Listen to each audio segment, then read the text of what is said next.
sometimes in rebutting the charges about Donald Trump that are untrue in the media, I feel like the guy cleaning up after the elephants have passed in the parade. The lead article in the New York Times today says that Donald Trump Jr., the president's son, met with Natalia Veselnitskaya, who is an attorney in Russia who's reputedly close to Putin. And the story talks about how this is the first confirmed meeting during the campaign between a Trump associate and a high Russian person. And it implies that that was the beginning of this long process of collusion. It is, in any event, the only meeting that they've ever actually proven took place. Well, the substance of the meeting was obliquely referred to in the story, but let me tell you what it really was. Several years ago, a guy named Magnitsky spilled the beans on Putin in Russia and published accusations of almost $1 billion of corruption by the Russian president. He was arrested, thrown in jail, and mysteriously died while he was in jail. The U.S. Congress passed the Magnitsky Act, named after him, that imposed sanctions on 30 or 40 Russian officials who were involved in human rights abuses, and said they can't come to the U.S. and their bank accounts need to be seized anywhere in the West.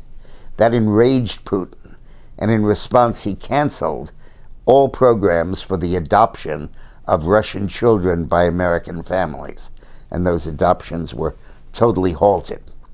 Well, Natalia Veselnitskaya was working on repealing the Magnitsky Act.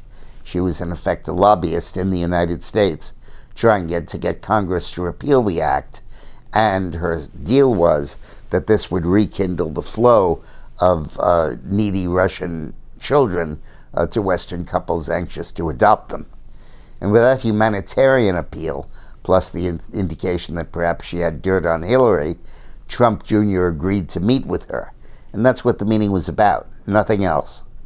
But the New York Times seized on the fact of the meeting and made it its lead article, like in Pearl Harbor headlines, like this was the smoking gun that showed that Trump was meeting with Russian people to hack and meddle in the election. All of this is so false, so totally based on garbage. It's unbelievable that the media is giving it the kind of attention that it's giving it. In the new book Eileen and I have just finished, comes out in the middle of August, called Rogue Spooks, The Intelligence War on Donald Trump, available for pre-order now. We expose this and we talk about it, and we specifically talk about this episode. Thanks for watching.